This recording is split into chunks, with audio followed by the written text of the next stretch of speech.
The consumer analytics team provides quantitative market intelligence that guides strategic business decisions. We explain market trends, predict how consumers will react to innovations, and recommend strategies for thriving in a changing business environment. We welcome any direct comments at jennifer.kent@parksassociates.com. Retailers, service providers, and device manufacturers are expanding the market of technology solutions that help seniors live safely and well in their homes. Our new research, Senior Living Technology for Safety and Independence, analyzes the existing and anticipated independent living needs among people ages 65 and older, as well as their family caregivers.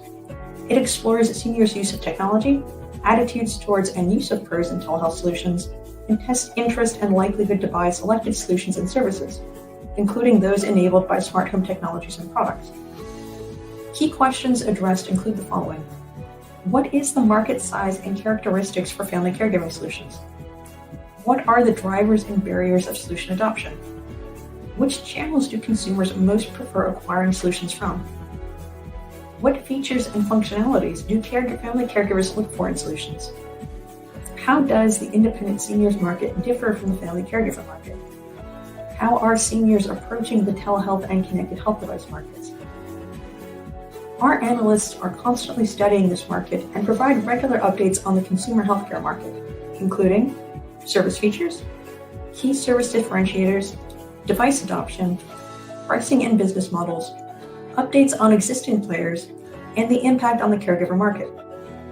To subscribe or request more information, please contact us at sales@parksassociates.com.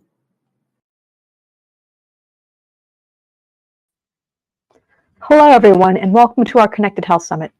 Very happy to have you back for the first time this year.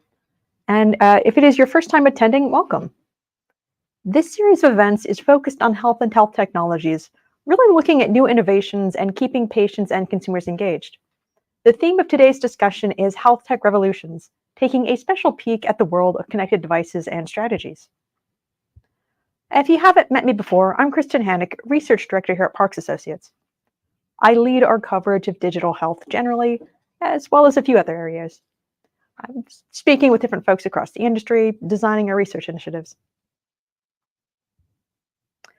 Before we get started, I'd like to give a special thank you to our sponsors for making this event possible today, including Alarm.com, Beclar, Calix, and FTP Software. Your support is very much appreciated. In terms of the agenda for today's discussion, I will be kicking things off with a preliminary look at some of our upcoming research on the topic of health devices and services. This presentation will be followed by a talk from our keynote visionary speaker, Brock Winsler, President of Beclar Personal Health and Safety, moderated by Parks Associates' own Dr. Jennifer Kent. Finally, at 11:45 Central Time, we'll be holding our panel discussion, where we will be taking a closer look at market developments and business models and strategies required to thrive in today's digital health market. Joining me for this discussion are Dr. Davis, co-founder and chief medical officer at PreventScripts, Natalie Chabel, VP of Marketing Strategy, Intelligence, and Insights at Zyder TrueCare, Tomas Servel, CEO and co-founder at Barracuda Daily Health Tech, and David Viago, CEO and co-founder at Sensoria Health.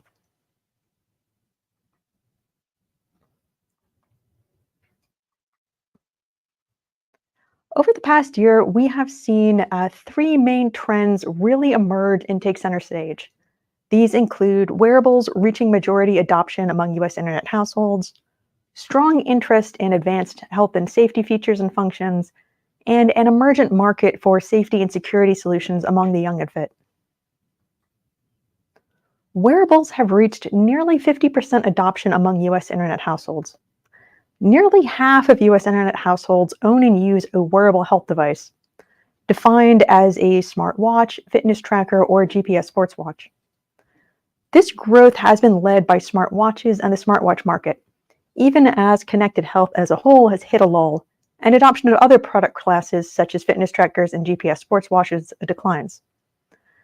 This data indicates that a tremendous percentage of the U.S. population is already actively participating in data collection around their health and physical activities. Helping to drive this market consolidation around smartwatches and wearables is high consumer interest in having multi-purpose health products and fitness products. People who are in the market for connected health devices report a general preference for buying a single product that is multifunctional, but might not be the best at everything, such as a smartwatch, versus multiple best-of-breed products that might provide a greater accuracy. When we asked consumers who own wearables why they own and use these products, we of course found a variety of answers. But by far the most common response was that they had their wearable for health and wellness purposes. They were using it specifically for the data collection around their health and physical activities, seeing this as very valuable to them. When we asked consumers who were planning on buying a new wearable about their willingness to pay for tested medical features, we found that almost 90% were willing to pay more for a model that had the following: clinical grade blood pressure detection, low blood oxygen detection, ECG, EKG functionality, and glucose monitoring. Blood pressure detection in particular was highly attractive to prospective customers who are looking for an unobtrusive and low-friction way to get reliable data on their blood pressure and share it with clinicians. Speaking of data sharing, many smartwatch owners are interested in sharing their health data with their care providers, with about half rating automatically feeding their smartwatch data into medical records to be appealing. Only about a third of smartwatch owners say this automatic data sharing is unappealing to them, likely due to privacy concerns. When we look at consumer-reported appeal for digital health devices overall, we see that this level of interest is actually fairly consistent with overall consumer interest in sharing personal health data collected at home, indicating that consumers are very open to digital health applications and data sharing. The appeal of sharing health data is on par with the appeal of telehealth consultations, as a general frame of reference. One new use case that we saw emerge over the past few years is also this idea of personal safety devices, products and services that automatically call for help in the case of an emergency. Now, this isn't a new idea per se. The PERS market has been around for many years, largely serving seniors with fall detection solutions. What is new is growing penetration of this class of solutions into the consumer market. 20% of our survey respondents, US internet households overall, report using a device or an app that will automatically call for help in the case of an emergency. Most commonly, this is a smartphone app, but we do see also that the smartwatch is the second most adopted product serving this niche. When we dive down into who is using these types of solutions and why, some very interesting results emerge. First, our survey data shows that the younger a consumer is, the more likely they will have adopted these safety devices and apps. 40%, that's right, 40% of 18 to 24-year-olds report using a device or app that automatically calls for help in the case of an emergency, versus just 13% of those aged 65 and older. The key drivers we've found for people to adopt safety devices and apps, listed in order, are general peace of mind, safety when exercising outdoors, such as running, hiking, or cycling, monitoring an elderly loved one, monitoring a child's location and safety, monitoring a wearer with a chronic health condition, dangerous situations such as walking alone, and being a lone worker or on a night shift. On a similar note, we are seeing entirely new types of devices emerge and burst into public interest. Consumer adoption of smart tags, which allows users to track objects, animals, or people, have grown 62% in just 2 years.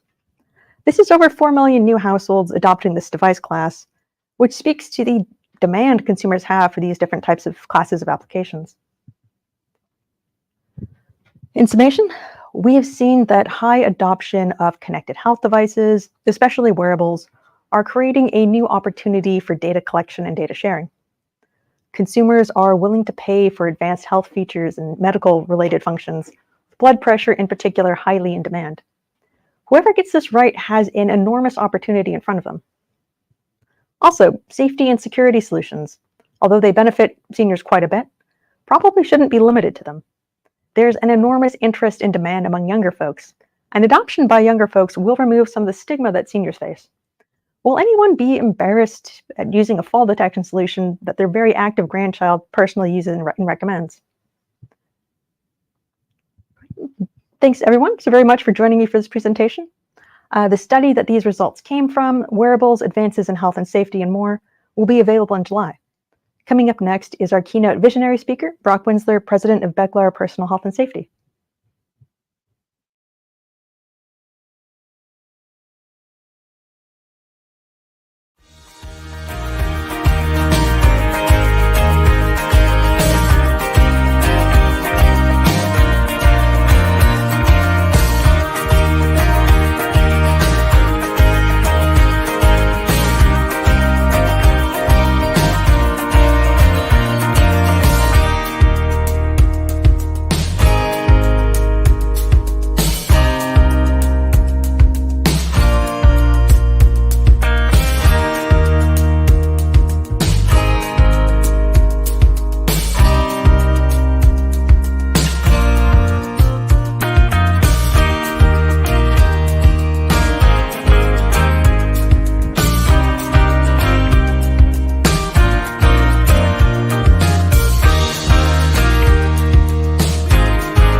Hi, thank you so much, Kristen, for that great research that you shared with us, an overview on the topic today. I'm Jennifer Kent, Vice President of Research with Parks Associates, and I'm so pleased to introduce our visionary spotlight speaker today from Beckler. We have Brock Winsler, who's the President of Beckler Personal Health and Safety. He joined Beckler in 2015 to lead the newly acquired Frius business. If you're not familiar with Frius, they're one of the leading PERS brands on the market, and Brock is responsible for the growth of the platform and services, as well as he's working very closely to build relationships with others in the industry. So Brock's the guy to reach out to if you want to work with Frius and Beckler. So we're going to hear first a little video from Beckler, and then we'll hear from Brock. In life, there are moments that matter, where time slows down and seconds count. What if you could react faster, expand time using AI? Where AI-assisted awareness and vigilant human response for the fastest and most appropriate intervention can make the difference. At Beckler, we are innovating the future of AI-assisted critical event monitoring and response. Our category-leading AI-assisted technologies can be integrated with all devices, sensors, wearables, and video sources to create custom solutions for enterprise monitoring, workforce safety, and personal health and safety. Our patented AI-assisted engagement process accelerates decision-making and supports our critical response experts. Beckler Natural Language Processing helps to assess the situation. Our AI Response Copilot prioritizes response, and suggest action based on Beckler AI models, trained, tested, and proven by millions of monitoring center calls across all event types, resolving non-emergent events autonomously, while critical events are sent to human operators, with AI-assisted context and response protocols to alert emergency services and contacts for best possible outcomes. With Beckler's AI Human-in-the-Loop Engage platform, used in critical event response centers across North America, we don't just monitor theft, we help prevent it. We help mitigate harm before it happens, and improve outcomes with more timely human response in the moments that matter. At Beckler, we are committed to supporting our customers every second of every hour of every day. Innovating the future of AI-assisted critical event monitoring and response, and creating solutions for a safer world.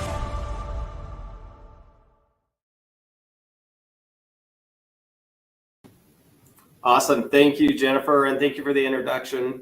It's great to be here today, and we're so grateful for our partnership with Parks and the opportunity we have to share some of our insights around this space. As was mentioned, we'd like to take an opportunity to present today some comprehensive connected safety solutions that go beyond typical elder care. And before I introduce some new use cases, I'd like to take a brief moment and introduce Beckler and some of the solutions that you saw in that video. As shown in that video, we are serving businesses and subscribers in three distinct verticals: monitoring, workforce safety, and personal health and safety. We have 8 5-diamond UL listed monitoring centers throughout North America that support all of our critical event monitoring use cases. And we provide services to 2 million subscribers and have sold over 1.5 million devices. And we are protecting lives and property across North America in the US and Canada. At Beckler, we absolutely love our dealers and our partners. And as we are often providing our innovative monitoring, PERS, and workforce safety solutions through our dealer networks, we're doing this behind the scenes. So our dealers and partners, they put their trust in us to provide these services.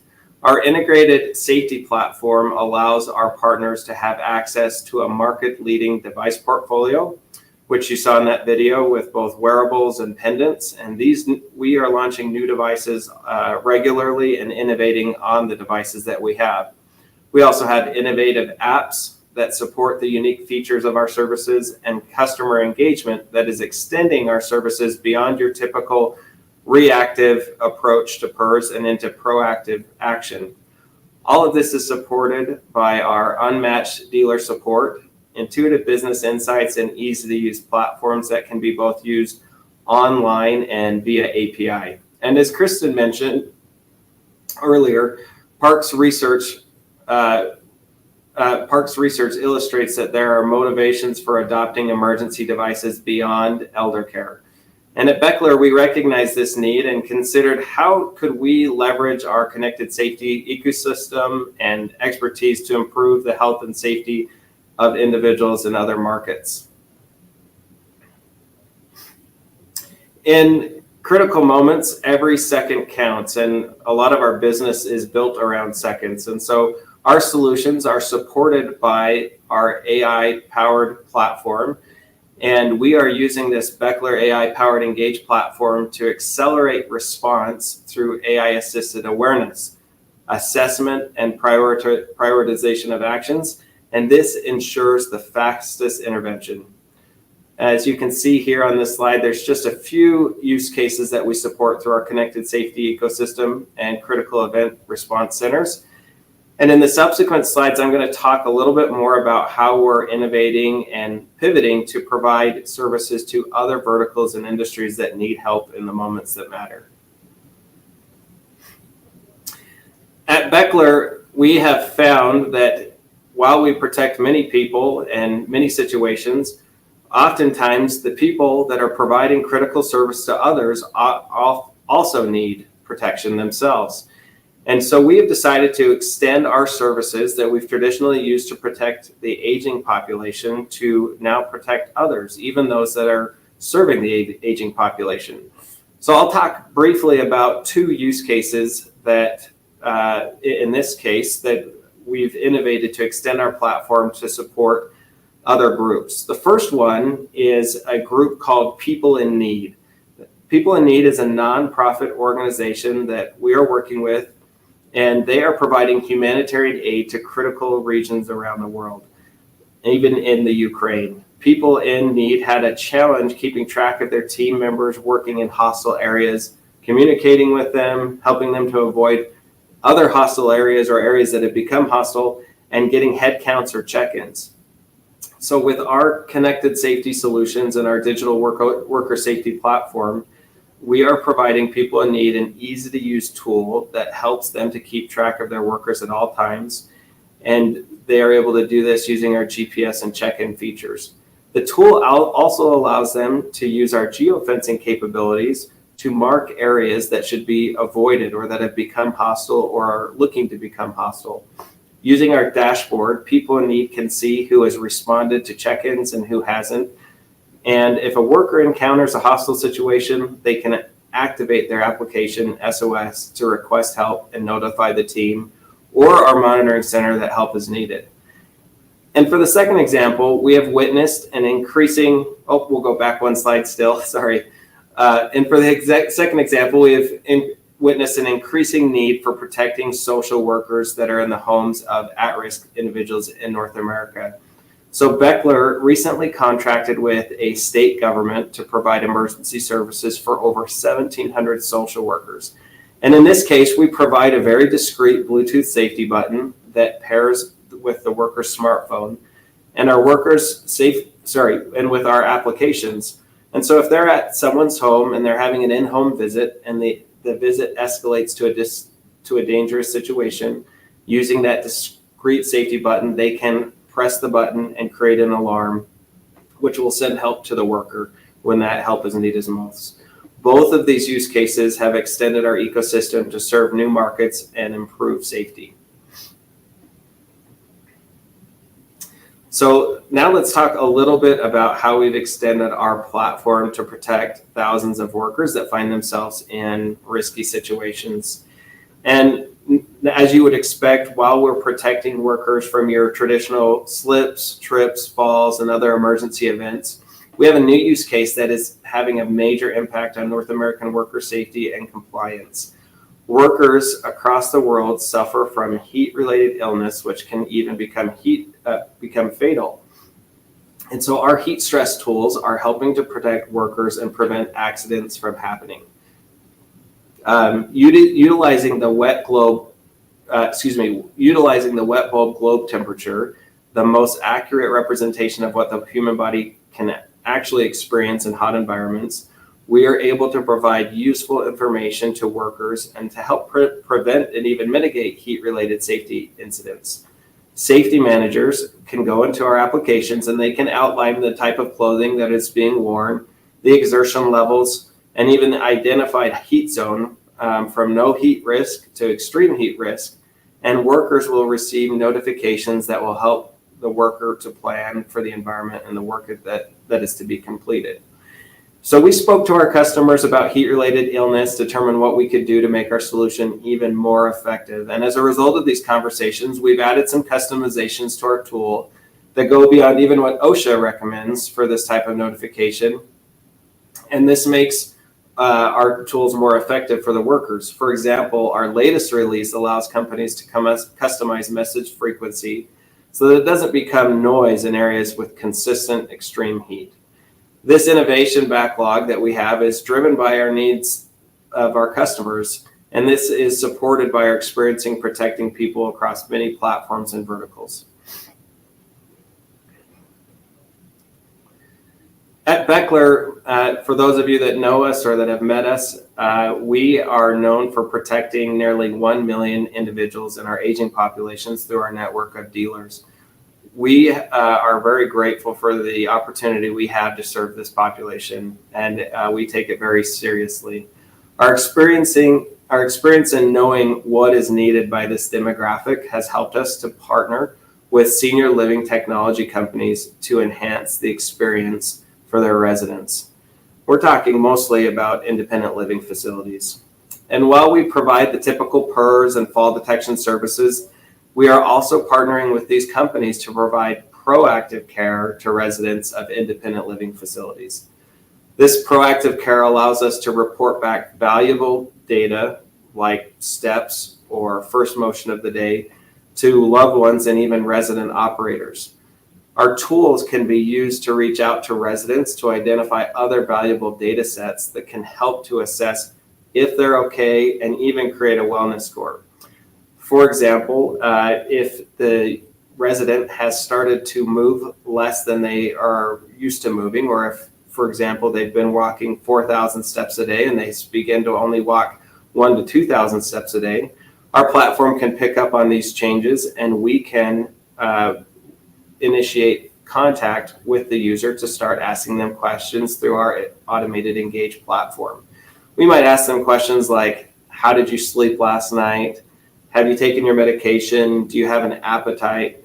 And based on responses to these questions, we may want to take further proactive action to protect and serve these individuals. We may even indicate to the resident operator that this individual's wellness score has decreased. And so we are using our engagement platform to determine if there's a risk or identify opportunities to take action on potential risk so that we can avoid the slips, trips, and falls that may happen and get them help when it's needed most.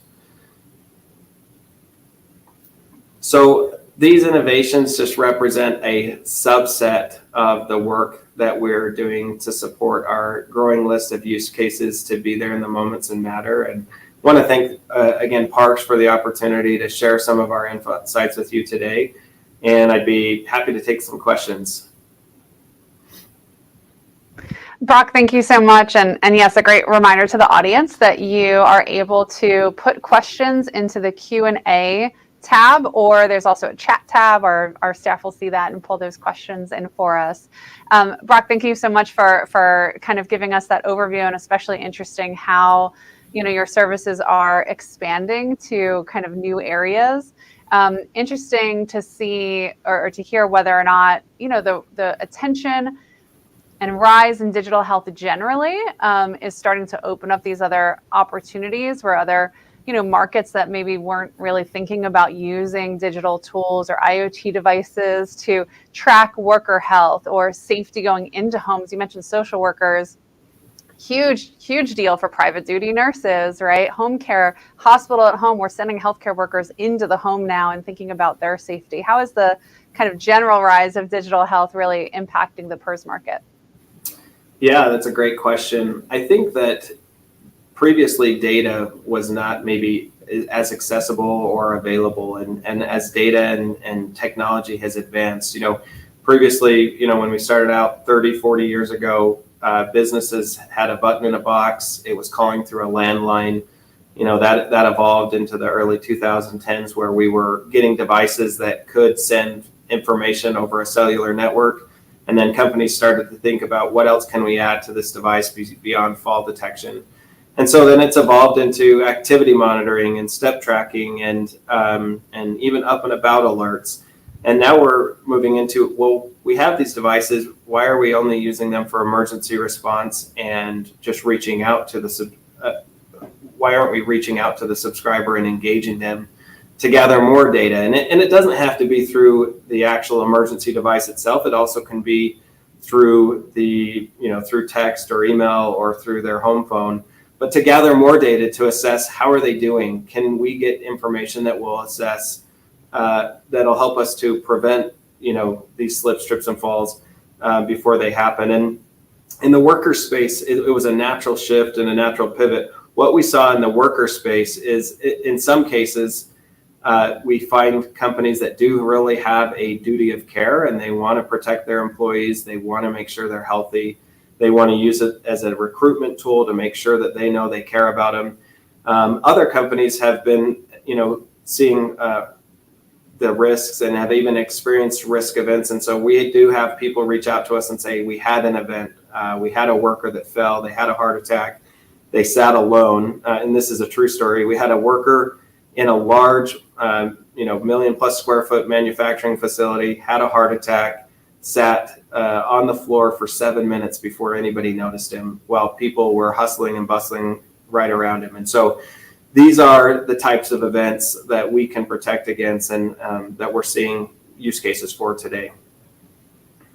So we have a couple questions coming in from the audience. One actually kind of focusing back into the home. It's interesting because, the PERS devices really started in the home to give folks, especially seniors living alone, perhaps, the ability to call for help and reach out. You highlighted, moving into the senior care facility. One of the audience members wants to know, what use cases can you share around smart home or examples within the smart home context or at home monitoring, which is, a great core place. What kind of give us kind of the state of the market and what's evolving right there in the home?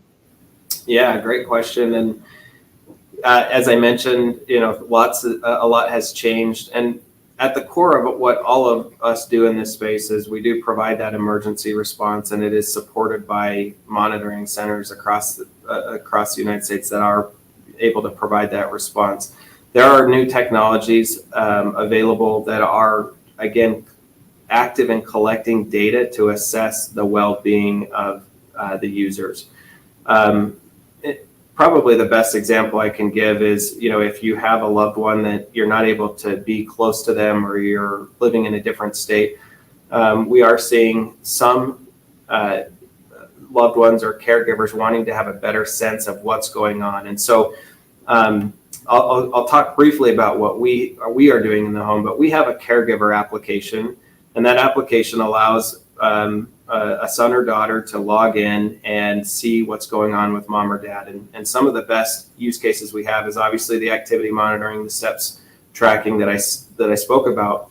But we also have geofencing, and so it's helpful to see for the son or daughter that mom has left home, or they're coming back to home, or they've arrived at the VFW or the Elks Club or wherever they go to regularly. And so these activities that they're coming and going are helpful. There is some other technology as well out there. There are companies that are tracking users through motion sensing, through RF, through sensing in the lamps to determine presence in a room. For example, some folks that may need more advanced care, they want to see when they're going into the kitchen, or when they're going into the bathroom, and they're performing their activities of daily living, and that they're tracking those events. And so we have partnered with companies in this senior living space that it has the ability to track these types of events, presence detection in rooms, or even sleep detection, being able to track when they're laying on the mattress versus when they get up, how often they're getting up during the night to use the restroom. And so with access to IoT platforms and IoT devices, the amount of data that we can track is really endless. I will say, in all of that, one thing that is probably a challenge for companies is how do we get all of those different components into the home? And so we are seeing success with PERS based, and the added features that come with PERS, like steps, fall detection, and wellness questions, because it's an easy to install solution. Some of the other solutions can be a little bit challenging to install and monitor, and so adoption can be a little bit tricky, but extremely valuable when it's done properly. So kind of related to that point, kind of focusing on the smart home, and then we'll move on to some other questions. One of the questions was that, if you look at kind of the state of smart home staffing and even investment, right now, a little constrained or down, as is happening with a lot of technology markets. Cost of money is high, funding is a little limited, right? Are you seeing that in the PERS space as well? Obviously, senior care, one of the big drivers of it is, of course, we see the population growing, staffing and healthcare shortages. There's a lot of drivers here, but in the immediate term, right, the attention for smart home and funding, how are you seeing that playing out? Yeah, I mean, I think it's beyond even this space. I mean, we actually saw this in our remote guarding and video monitoring space. That employee costs are sky high, and so we've replaced guards across the country with video monitoring. And likewise in the home, we've partnered with home health agencies and other groups that are being asked to protect more and more individuals, maybe add new services that will provide a lower level of care. And so to answer your question, I think that these services are a replacement for when we can have an actual person in the home to provide that service. And it is a challenge. I think other countries are more advanced in this in some regards. Some countries like Korea or Japan are experiencing really large challenges due to the decrease in population as a whole, and an increase in their aging population as they're having fewer children and fewer people to take care of the aging population. And so innovating tools and services to monitor large populations of individuals and without decreasing the level of care is really key. And we're actually seeing this in this independent living and senior living spaces. How do we monitor groups of people, not just provide emergency response, but how do we actually see if they're okay? And so we are partnering with groups and really honing in on this idea of a wellness score and understanding, can we gather data to help us keep an eye on these groups of people when they may not have loved ones or others nearby, or they don't have any loved ones, so that they are getting a sense that they're being watched for and cared for, even if somebody can't be in their actual apartment or room every single day. Great. So you've spurred all sorts of great conversation in the chat here. Lots of interesting questions coming in. One about whether or not you see the demand for devices that can provide even more comprehensive health monitoring, whether that be for seniors specifically or the general population, right? So we've talked about activities of daily living, obviously safety concerns. There's the whole vital sign bucket, which is regulated in a different way, maybe different type of devices. And then on the other hand, Kristen talked about how actually there's a lot of growth in the non-senior population for monitoring your health as well. So what are your thoughts on kind of more comprehensive view into what's happening with your health? Yeah, great question, and something we're looking at. We do manufacture, we design our own devices, we're bringing those to market. And so one thing we keep our eye on is kind of this intersection of these large companies, Apple, Samsung, and others that do have smart wearable devices and the features that they're providing really in this consumer health world. I've spoken to many physicians, clinicians that have said, the Apple Watch or the Samsung Gear, these are great. If I have a patient reach out to me and they say, hey, I had an event last night, according to my watch, my heart rate was elevated. That's probably one of the greatest things that's happened in recent history for providing proactive care on a consumer basis. We are also doing things like this in our space and trying to provide devices that can advance the data that we collect.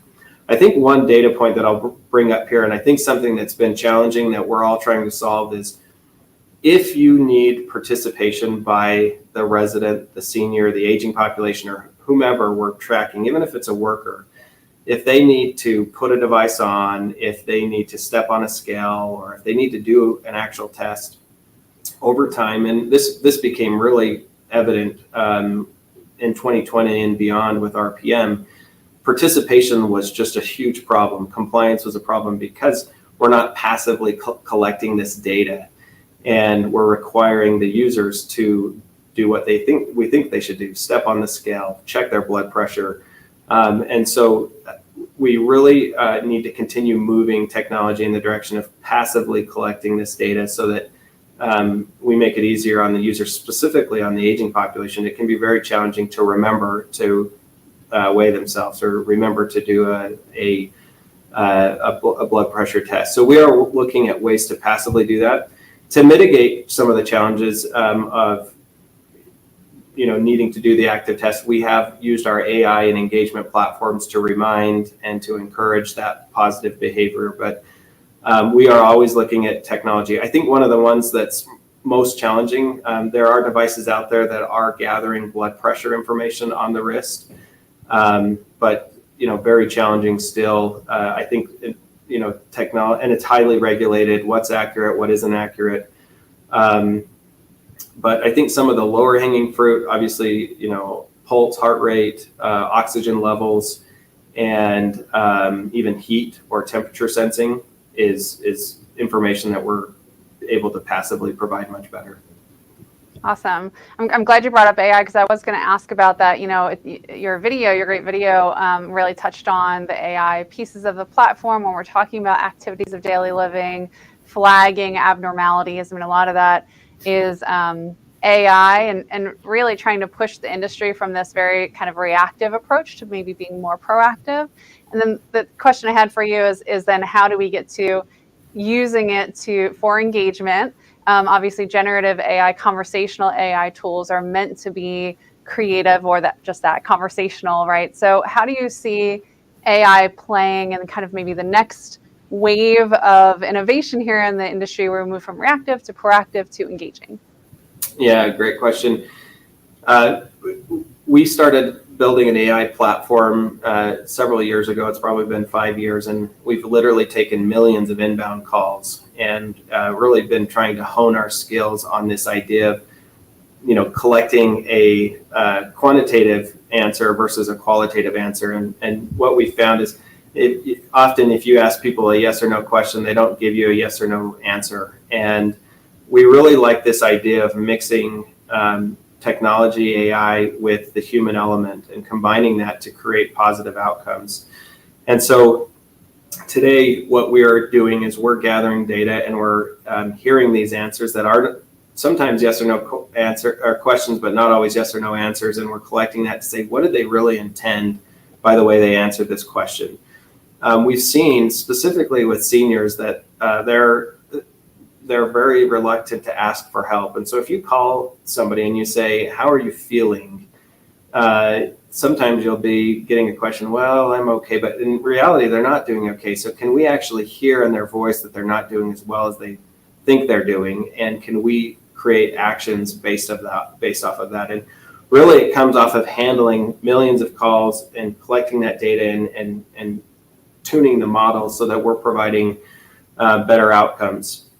Oftentimes, and again, I spoke about this in my presentation briefly, if we're seeing behavior that doesn't look desirable, can we reach out and ask questions to prevent the next event from happening? And that's really how we train that model to be more proactive, and then beyond that, getting it to be engaging where the user's expecting this to happen. They're actually happy to provide this information. They know that they're going to be asked how they're feeling. They know that they're going to be asked if they've been eating and if they've been sleeping well. Okay, I think we have time for just one more question. So I wanted to bring an audience question around integration. So I think we're going to see more and more of these types of services and technologies that you've developed over all these decades in the market, moving into senior type facilities. How important is what you're doing, the need to integrate with other systems in senior care facilities? Are your platforms meant to kind of be a standalone complete kit, or are there workflow solutions or other types of systems, the Wi-Fi network, perhaps in the facility? Where do you see that kind of integration need happening? Yeah, great question. So we do have a variety of solutions when we're talking about the actual devices and equipment. I mean, it can be standalone devices that operate on Verizon or AT&T. We have devices that operate on the cellular networks. But as far as integration goes, if you have, we integrate with the devices, the applications, all of that can be installed. It can operate off of your systems, off of the cellular networks. And so that's a pretty easy problem to solve. As far as integration from a platform perspective and getting data back to our partners, we have created a suite of APIs and integration tools that allow us and our partners to provide that information back to you so that you can take action on these insights that come in. And so We do have a dashboard. So if we have a partner out there that's maybe smaller in size, they don't look to do technology integrations, we do have dashboards and tools that they can use to get some of the same outcomes. Some of our larger partners prefer to get the data and the insights streamed right into their software, whether it's their EHR or into other programs like a CRM. We can do that as well. Well, Brock, thank you so much for your time and sharing your experience and leadership with us today. Really appreciate your insights. Thank you. Thank you for the opportunity.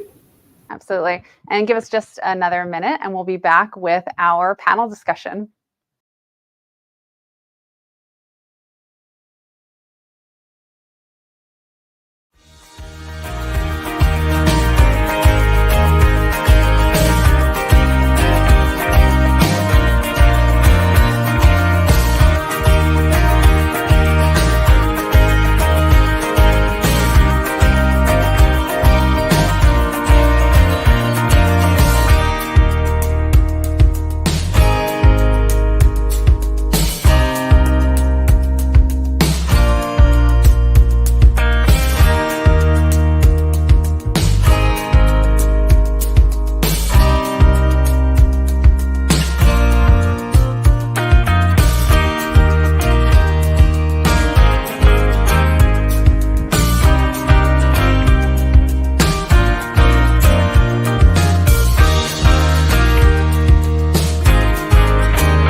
Thanks, Brock, and thanks, Jennifer, for a wonderful discussion. Next up, we have our panel discussion on the topic of connected devices and strategies. Joining me today are Dr. Natalie Davis, co-founder and chief medical officer of PreventScripts, who I will call Dr. Davis since there are two Natalies with us. Other Natalie is Natalie Chabelle, VP of Marketing Strategy, Intelligence, and Insights at Zyder TrueCare.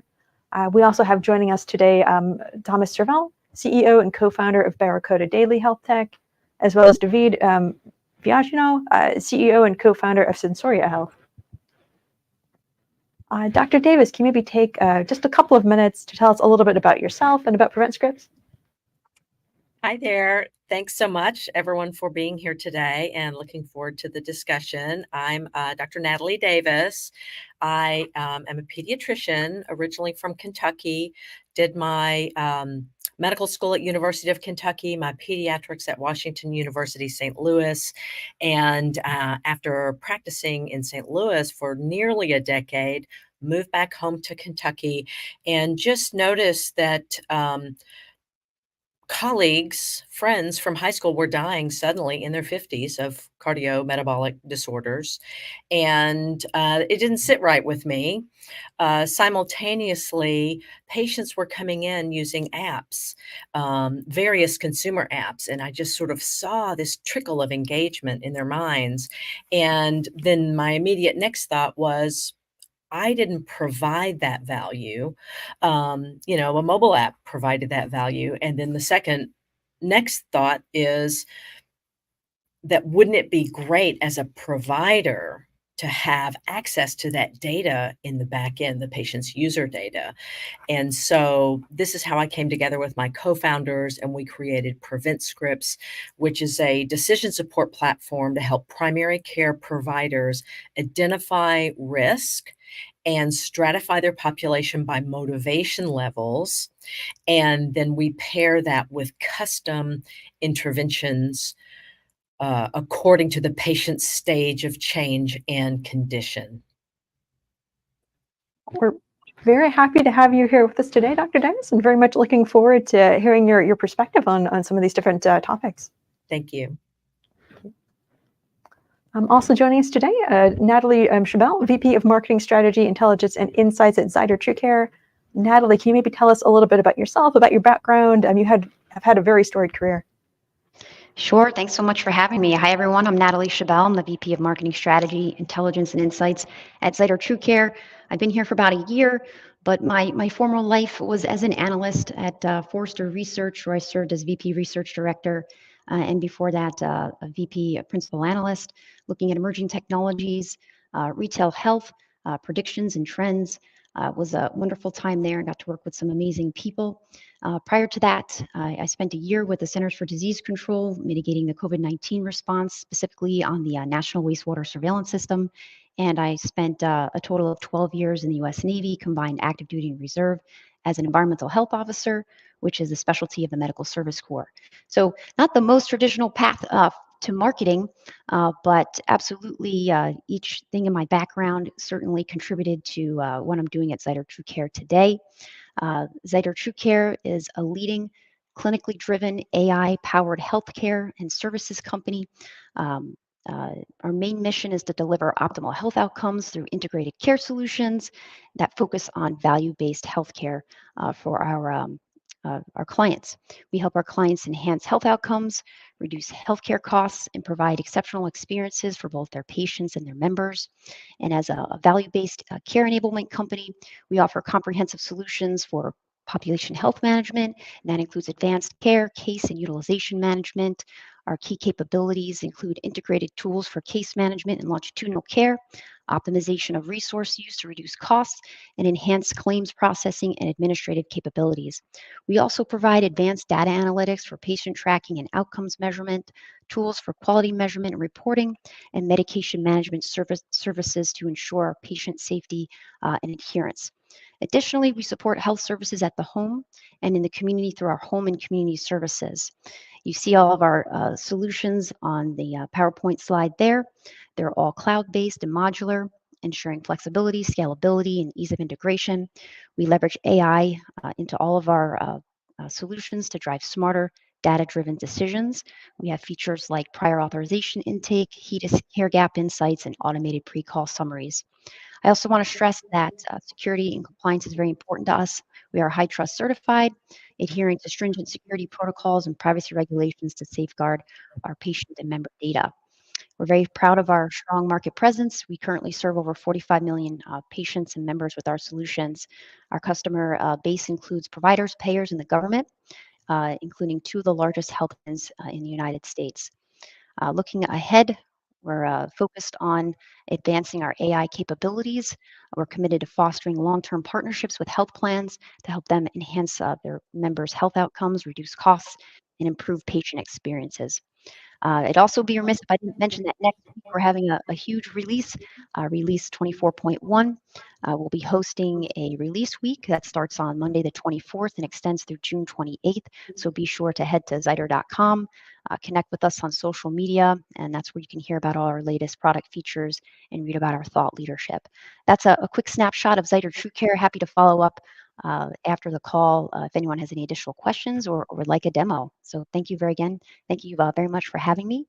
And I look forward to today's discussion. Thanks, Natalie. We're very happy to have you here as well. Very much looking forward to kind of hearing what you have to say on some of these different topics. Right. Next, we have Thomas Terrell, CEO and co-founder of Barracuda Daily Health Tech. Thomas, can you tell us maybe a bit about yourself and about your company? And apologies if I'm not pronouncing your name right. It's perfect. So good afternoon or morning, everybody. So I'm Thomas Terrell. I'm based in Europe, in Paris. Barracuda, in a nutshell, is an inventor of connected device focused on preventive healthcare. What we do and what we have been planning on doing is really turning your bathroom into a primary point of care.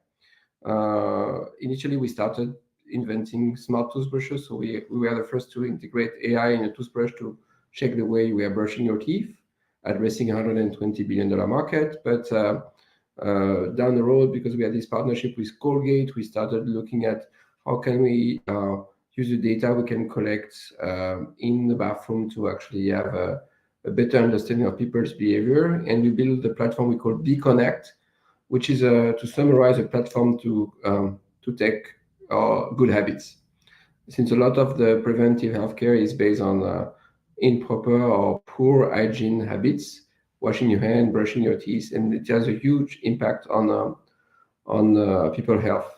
So after our smart toothbrush success, we started developing CareOS, which is an operating system for the bathroom, which manage privacy and security of the data, as well as simple, seamless interaction, so it can be addressed by even children or elderly. And then we started inventing another product called BeBalance, which is a smart bath mat on which you walk every day, and it tracks your weight, your balance, and your posture. And in recent development, we are actually about to certify it in the United States for fall detection. We have been able to establish, using AI and some significant clinical research, the ability to detect your risk of falling, which happens to be a reversible risk, because we also provide with our BeBalance product the ability to train yourself to regain some of your balance. So this is particularly useful in elderly care. One of the last two inventions we had is a bracelet that goes onto any watch that uses body energy. So the temperature generated by the energy of the body to self-power itself and track your HRV, your activity, and your temperature. So that allows us to provide those bracelets to workers or to elderly who usually and very often forget to recharge their smartwatches. And last but not least, at CES this year, we introduced BeMirror, which has a BeMind feature to address the small and very light mental diseases when you have a little bit of a low moment or a little low depression. Trying to tackle the 25% of population that has sometimes a little down moment. We were able to use a small language model as well as advanced AI detection to understand people's voice, what they are saying, what their posture is, and to be able to assess in which mindset they are, and triggers different response, ranging from simple meditation to call the emergency services if we believe the situation is very serious. So turning your bathroom into a point of care using this unifying platform we call BeConnect that allows us to harvest a lot of data, whether they are medical data or healthcare data or well-being data or even environmental data. And with these new tools, mirrors, toothbrushes, wristband, and more to come, we try to make your bathroom really a place for you to stay longer, healthier in your home. Thank you very much and looking forward for the discussion. Yes, thank you very much for joining us, and very much looking forward to hear what you have to say. We are going to talk a little bit about independent living, aging in place, and some of the solutions there. So hoping to dive more into that topic especially.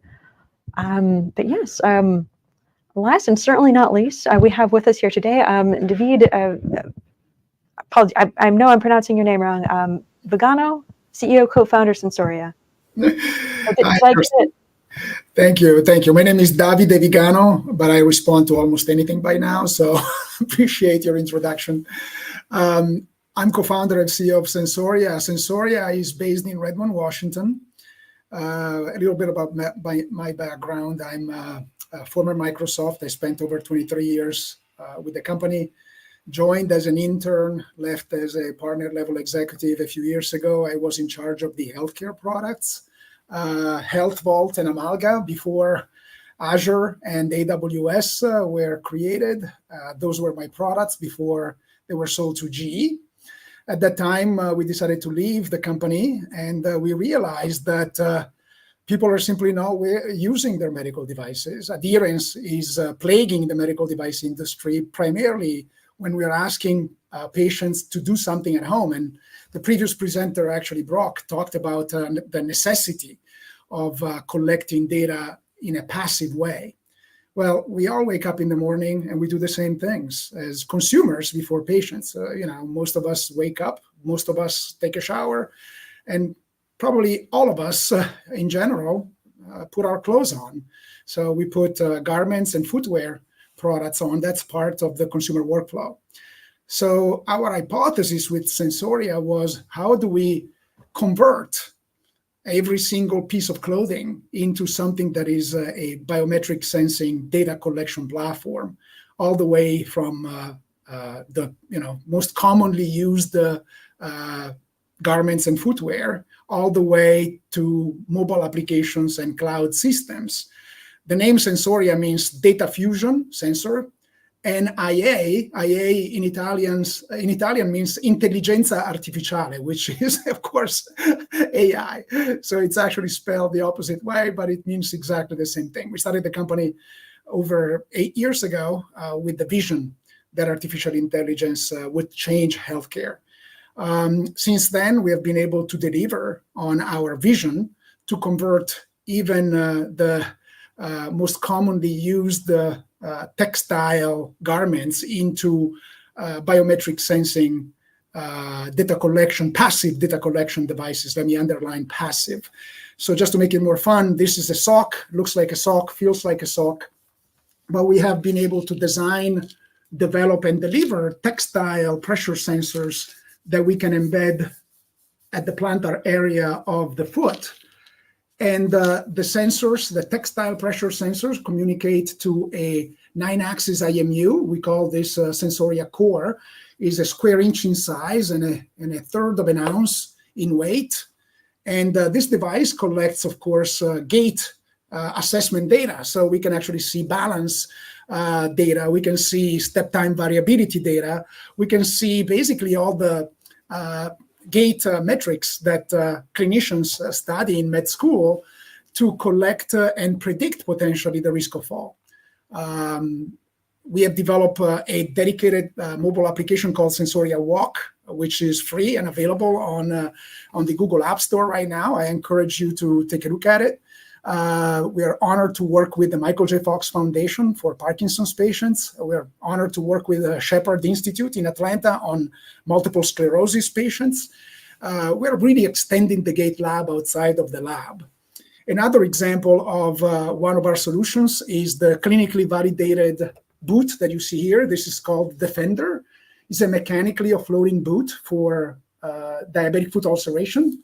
The same exact Sensoria Core device with a different packaging is monitoring adherence and activity for people that suffer from diabetic foot ulceration. In this country, we still have over 65,000 amputations every year just due to diabetes. That's an amputation every 20 seconds. Life expectancy of a patient after an amputation is 5 years, same as the most aggressive cancers. The cost at the federal level is $17.5 billion a year. Just the VA spends $2.5 billion a year on foot-related complications. I would argue that it's medieval to perform amputations, and there are technologies that can actually reduce and prevent amputations. The system that you have seen here has been clinically validated as a new gold standard by Baylor College of Medicine and USC Keck School of Medicine. So envision a time when everything around us, including whatever we decide to wear, can actually be connected to a smartphone or a smartwatch and drive the data to the cloud and interface with the patient for behavioral feedback in real time. Now, what we're doing is working with Microsoft on OpenAI to timestamp the data coming from the sensors with the voice feedback from the patient. So self-reported patient data will have an agent interface in the cloud that allows us to actually collect quantified data that tells us exactly what the patient is doing with self-reported patient data, which will tell us what the patient thinks he or she is experiencing and doing. And 22,000 physical therapists resigned the year after the pandemic in this country. So we call this beneficial intelligence because unlike other industries, we're not disintermediating jobs. We're just helping people do their jobs better and focus their efforts on the patients that need human help the most. The machine should be able to help the other patients. With that, I look forward to the conversation. So very happy to have you here with us, but David, I'm very much looking forward to diving into the meat of this discussion. So let's bring in everyone so we can all kind of get together, talk. So we had a chance last week to chat a little bit about kind of what was going on in the industry, some of the kind of very important different factors. Something that really came up, that there is this mountain of evidence showing that digital therapeutics work, that these device-based interventions work when it comes to addressing a lot of different chronic conditions, a lot of different acute conditions. So what are some of these remaining barriers that are keeping them from being really more widely deployed? And maybe Dr. Davis, you can kick us off here. Oh, I think you're on mute. Sorry, guys. As a provider, we have lots of problems, right? Extreme burnout, we can go down the list, and I'm preaching to the choir here, but what we found to be most useful in terms of overcoming barriers for providers to utilize our technology was really two things. Number one being finding a very exact business model for the providers to be able to actually launch a true preventive service line that is able to help them roll our product out to their patients, but in a way that's reimbursable and has a return on investment of 5 to 1. And then the second problem that providers have is they don't really understand which patients are motivated and ready to do an intervention. They don't, the conversation around weight and metabolic syndrome is a delicate one. And so part of their fear in talking with patients is not bringing it up at the right time, or patients not being ready to talk about behavior change.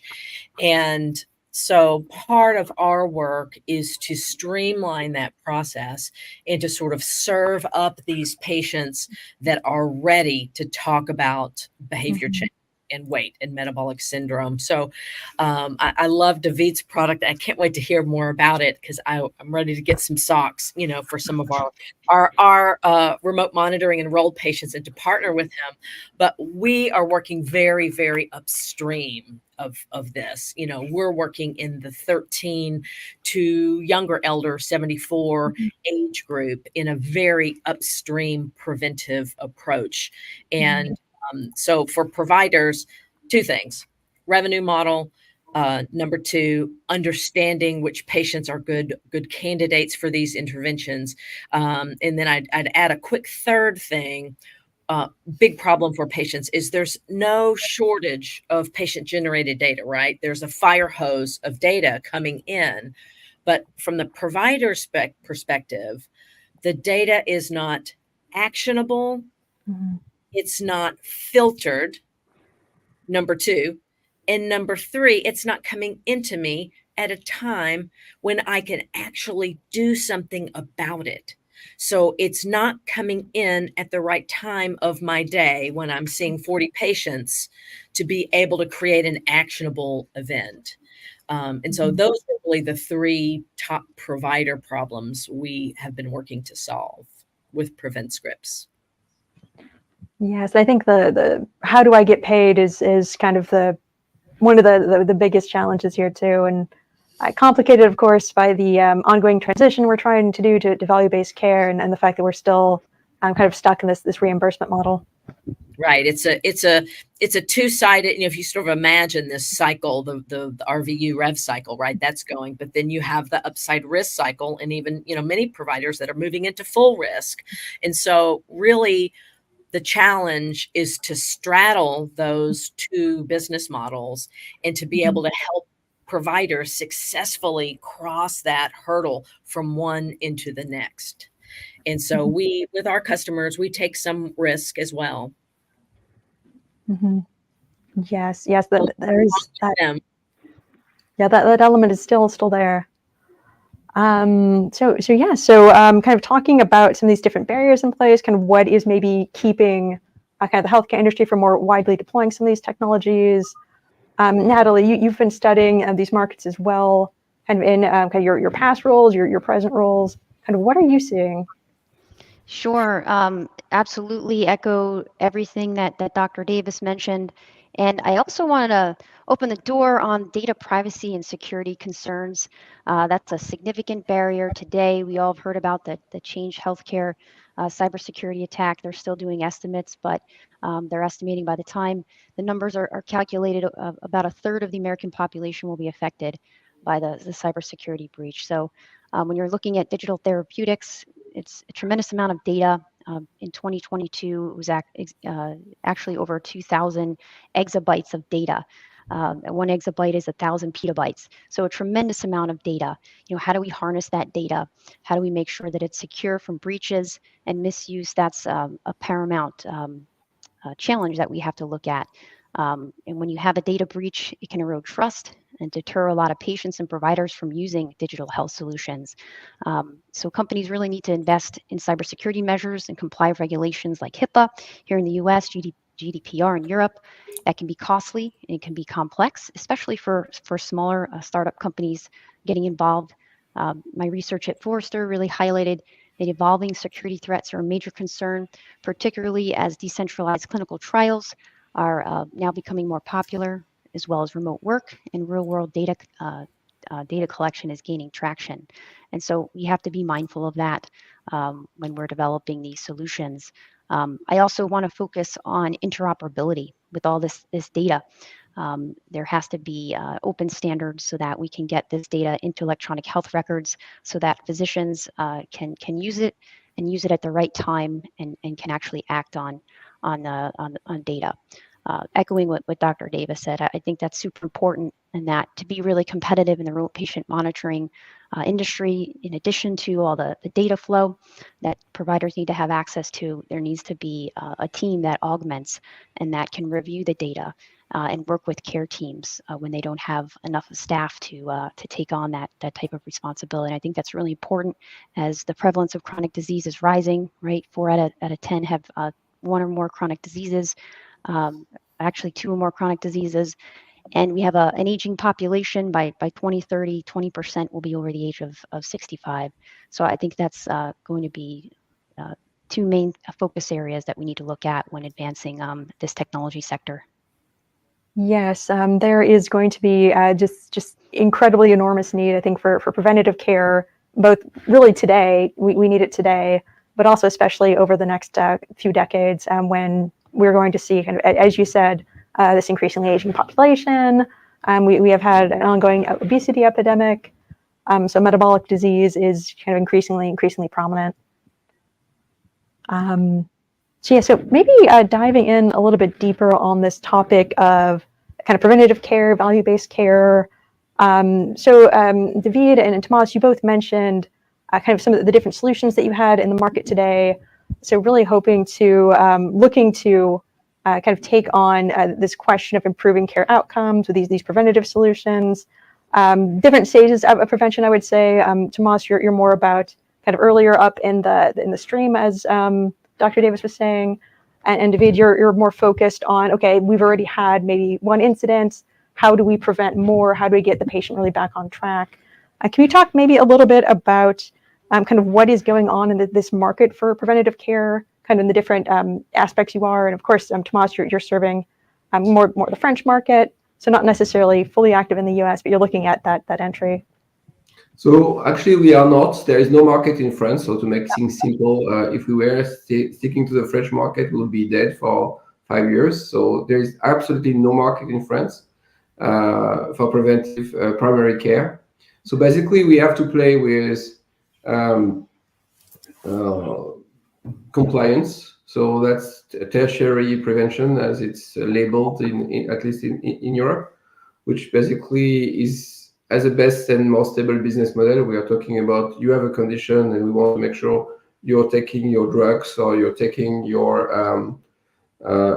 you're putting your drops correctly if you are talking about eye care, etc. So the only place where there is a solvent market for now in Europe, or at least in France, will be tertiary care. And basically going back to the business model issue, is actually everybody has something to win in a better hygiene, but there is no path for changing people's behavior. And it's blocked on many ways. One is from a consumer behavior, unless you have a strong condition and you have no choice. So this moment of life where you are being diagnosed, a chronic disease, etc., and you have to change your lifestyle, people are very negligent, and they have also a lot of cognitive bias. I give you an example, which is not medical data, but if I ask you how long you brush your teeth, you will answer on average 1 minute 30 seconds. On average, if you measure it, it's going to be between 30 to 45 seconds average. So there is a cognitive bias. You don't want to acknowledge the truth. The good news about that is now we can measure almost everything. So we have a baseline and we can see how we improve. But even if you have the proper diagnosis, your ability and willingness to improve will really depend on the incentives. And that goes back to another point that have been raised, which is your receptivity to incentive will very, very much vary for who you are, what you do, in which situation you are. Some people, if they are very low income, will react very positively to cash income. If you are pretty wealthy, it's a reputation option that will be better off. And so we need to figure out the right triggers to drive the right behavior. But even if we do that, so if I go and we have all those issues, the payers problem is not easy to solve. In France, to give you the example, the US we have 3 payers. The customer, very little. You have the private insurer, quite like 1/3, but everything that is serious is fully paid out by the state. So it means if you end up having cancer, then it will be fully reimbursed for the rest of your life by the state, which is amazing if you are a French citizen and you are sick, because you will be given proper care. But for you to be active and proactively preventing you from having any serious situation, even in places where a diagnosis or some genomics diagnosis could happen to help you reduce or delay this risk, nobody is quite ready to pay for it. And that's kind of a structural challenge. We don't see the same thing happening in geography. So what we see in terms of momentum in the business model is the people who are the most keen to invest in this are not the most advanced country. The country where the ratio between providers and customers or patients is the highest. So typically, to have a proper care in a developed country, you're looking for 3 physicians for 1,000 citizens. We are now having very, very good traction in countries like Middle East or Africa or India, where the de facto ratio, because of the shortage of patient or of providers' time, is 1 to 10,000 or 1 to 100,000. So right now, what's happening for us, which created a terrific momentum for us, is we are involved in building those new cities where healthcare will be built in. We're going to collect and build the bathroom of the future from the new NEOM city in the Saudis, or new building being built in India, where we will have carbon neutral homes, as well as healthcare ready homes where the sensor will be ready, where they need to be reversible, but basically the business model might be fully embedded into building a new system. So somehow, a little bit like mobile phone in China, we are more and more seeing this preventive healthcare leapfrogging the existing system to going where you have no options. This is where it's easier to adopt AI as a replacement for doctors for triage, and actually allows to do even better medicine, because even if you are very wealthy, like in the UAE, and you have all the money of the world, no very, very well-known physician that has a beautiful home in New York will be willing to move to 120 Fahrenheit during the summer to do some surgery. So you can build the best possible hospital. The talents will not move. So telemedicine, remote monitoring, all those things will be part of the solution. And the more and more we see ourselves moving into this model of really redesigning the home and redesigning the people's data collection and interaction with the healthcare system in those new cities. We hope we will have the same momentum in the US. But the payers as well are very, very careful because somehow the way they manage is basically cost plus. So they are not fully insuring you, they are redistributing costs. Meaning if the cost of healthcare increase basically is going to be paid off by the employers, unless they are paying for themselves, where we see also a little bit of momentum, but I don't want to be too long, and I can tell you a little bit more about what we see moving in the States, mostly for companies who have captive insurance companies, so they are self-insured and are directly paying the price of their healthcare for their employees if they are scared. Yes, I think there's different, as you're saying, different barriers in different countries, different opportunities. Lots of places kind of around the world, they don't have maybe this kind of embedded mass of existing systems with kind of all the stakeholders already in place, the processes that might impede kind of progress. So yes, and David, actually, I'm very interested in hearing what you have to say here as well. So looking at kind of the digital therapeutics and the barriers, and especially with preventative care. Oh, is my audio? Oh, David, can you hear me? Yes. Oh, yeah, absolutely. Okay. So in terms of what you asked, I think the cool thing is that in the US, incentives have never been as aligned, right? So the cool thing is that some of these new biomarkers, digital biomarkers, can now be collected at the cloud level, and the machine can actually screen those digital biomarkers without the intervention of a provider, as long as the provider or the researcher has defined what we call ranges of normality. But the cool thing is that the most advantageous thing is that some of these devices are now covered by Medicare. So the device that I showed you before, this device here now is covered by an L code. The remote patient monitoring is covered by CPT codes and by MIPS incentives as well. From January of this year, a podiatry practice can actually implement a system where they can actually not only have the full system reimbursed, but also reduce the risk of penalties related to value-based incentives. So MIPS allows up to 9% bonus on overall Medicare revenues, right? So there is actually a very, very much aligned incentive when it comes to some of these new solutions.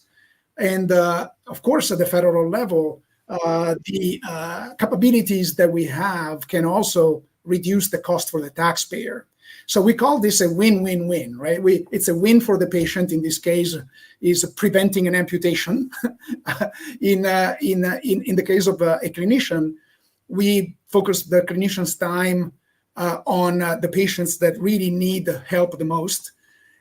And the last but not least, the cost implications that I just discussed are dramatic at the macroeconomic level. So that is why we think that there is an opportunity to actually implement a new model of care that is based on value-based care and is based on data and beneficial intelligence algorithms. Yes, I would certainly agree. So yes, and as a reminder to the audience, we are going to be stopping for some questions. So if you have any questions you would like to ask any of us, please make sure to put that in the chat. All right. So yes, I guess another question for me. So we are seeing kind of the market for devices evolve, the market for solutions evolve. Kind of where are we seeing the most traction right now? I mean, we've been doing a lot of talking around kind of preventative care. I think a lot of the audience members are very interested also in independent living, aging in place, and some of the traction we're seeing in that market. But there's also kind of this shift towards more personalized services with AI, patient engagement solutions and strategies, integrations with virtual care platforms. So kind of where are we seeing the market evolve? And then kind of really open for anyone. I know, Natalie, you mentioned you were seeing some very exciting things going on with independent living. Natalie Chabelle. Thanks, Natalie. I can chime in here just really quickly on the two, we started in sort of upstream prevention, thinking we'd work on this early at-risk population. what we found when as we developed our relationships with customers and evolving customers, we had to move a little downstream to meet their needs. And so that's when we developed a hypertension product as well as a diabetes product.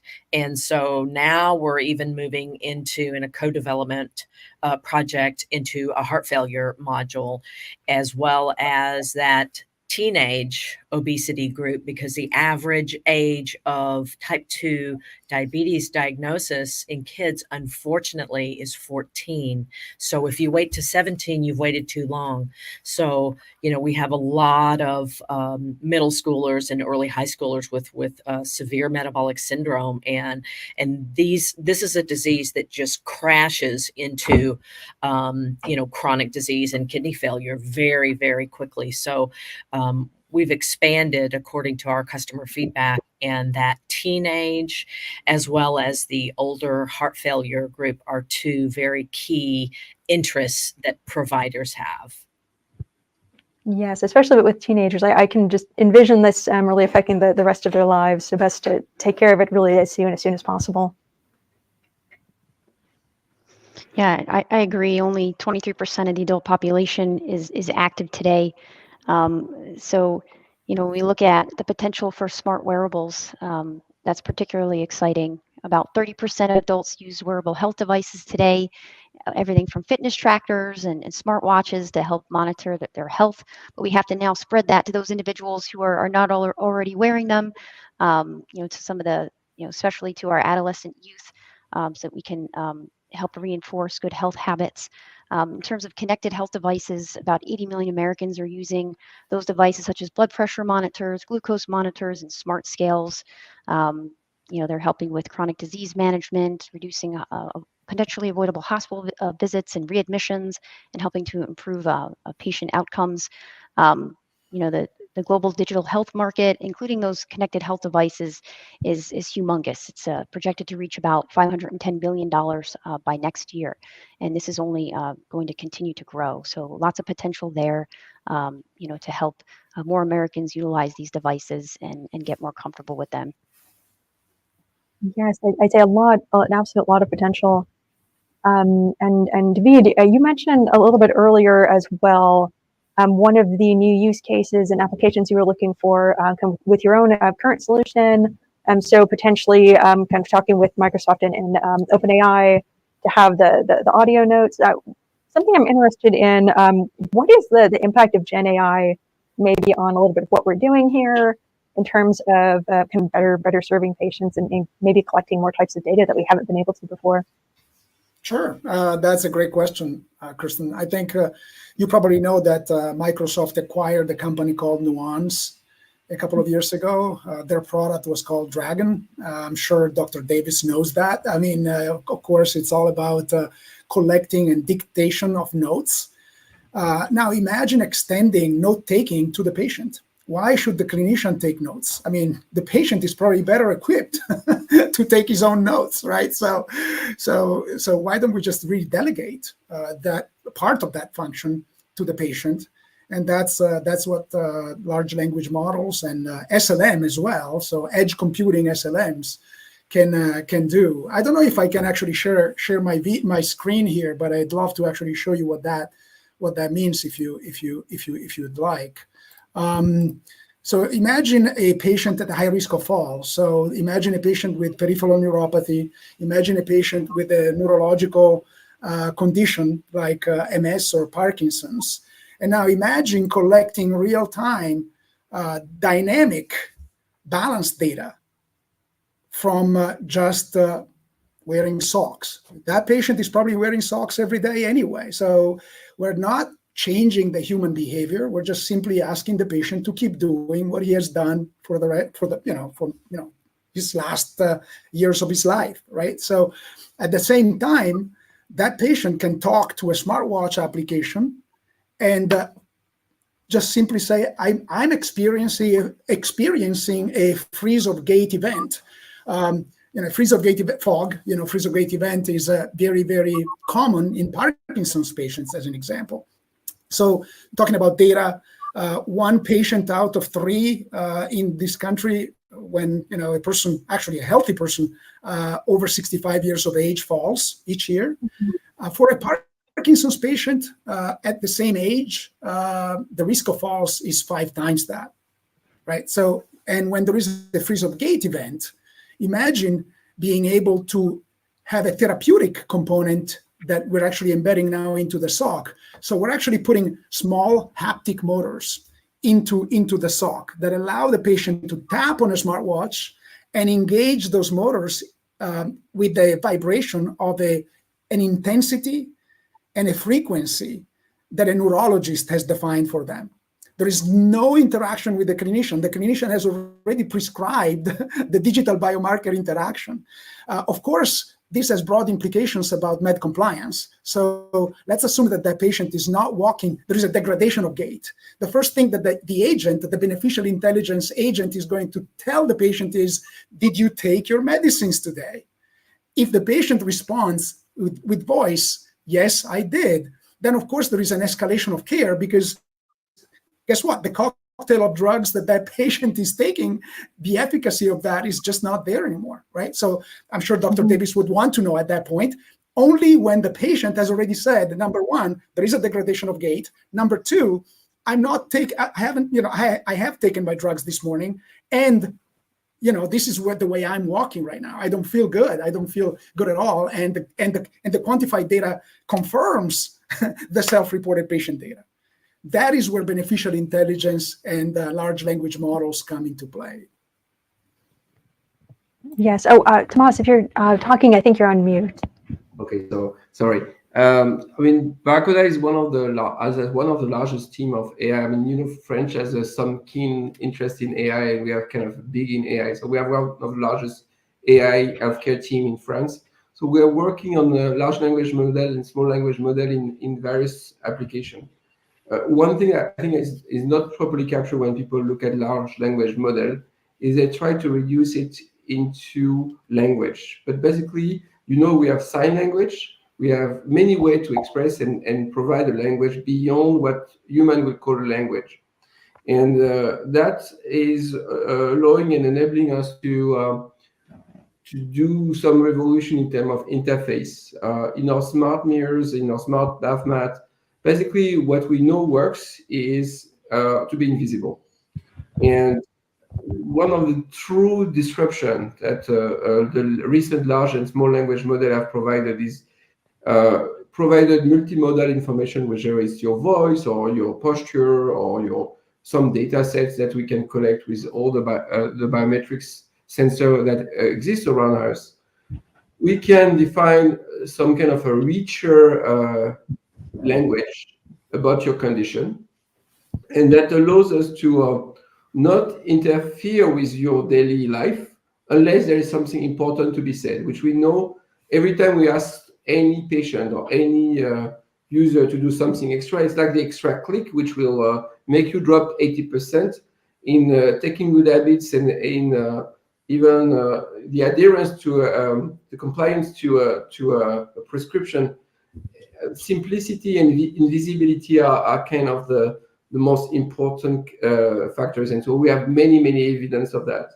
And another example of the use of large language model is how to make providers save time. The really rare value that everybody is trying to save is people's time. The level of capability right now of large language model combined with what is called RAG, which is basically database access, because you don't want to be creative in what you do, is providing an incredible productivity tool. So one of the latest projects we have been involved with is, and it's going to be a product we're going to launch in the coming months, is a product that generates, based on all those interface with you, personalized programs about activity, nutrition. We are trying to address non-medical stuff that have a medical impact. So in that regard, we are avoiding the long time that FDA marking will require. But basically generating automatically your routine of what you should do and not do in a purely unique way that will be rewritten in a way that will be compelling to you based on your psychological mindset is what large language model allow us to do in an incredibly fast manner. I mean, we are talking about stuff that we have developed in the last 6 months based on the latest progress being made on those open source models as well. Yeah, so certainly a lot of different potential applications and a lot more to come. Yeah. Yes, I know we're a little bit over time, but we do have some interesting questions in from the audience that I'd like to tackle at least once, if you can bear with me. Audience wants to know, what health policy decisions do you see really as needed to incentivize consumer use, tech industry, the provider community, and what kind of objective? Longevity, wellness, cost reduction, universal access? I think the biggest thing for patients that we see, in particular, sort of rural and underserved, under-resourced communities, it's not that patients don't want to change their behavior. Nobody wants to have an amputation and have to sort of succumb to the fate of the American food and lifestyle. But what patients want is they need to be met where they are. They cannot, handle this sort of kitchen sink that we do in our physician visits. It's do this, do this, do this, do this, do this. And that's not how behavior change works. Patients can do the one thing. And that is what we really sort of drill down on in our platform, to allow patients to set their own goals within our My Plans feature, which allows them to say, okay, this week I'm going to focus on eating less sugar. But it's hard because my husband brings home all the Pringles. So what are the things you can do this week? So in an automated, digitized survey, the patients can meet their own goals. And it's not that consumers don't want to change their behavior or patients don't want to change their behavior. It's that it's too complicated. It's too hard. It has to be broken down into tiny little bite-sized pieces week by week. And it's best if patients are setting their own goals without the provider projecting what they think the patient should be doing. Yeah, if I can add one point, since I think the question was related also to overall federal level policies.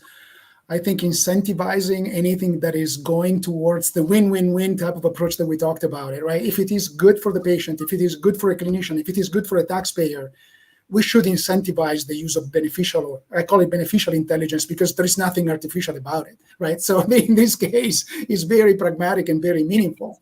And I think from a legislative perspective, there is a need to not just think about the negative potential impact of artificial intelligence, but also incentivize the beneficial components of artificial intelligence. If I may add another point, which there, in everything that saves money, it's very hard to finance the research that will support it. If you are a drug provider and you are selling cancer drugs, basically you want to prove that your drugs works. But if you are providing something which can be just a DTX that will change people's behavior, who's ready to pay for it? So there is a fundamental where the government needs to play a role, and it's worldwide, not only is basically how do you fund preventive research?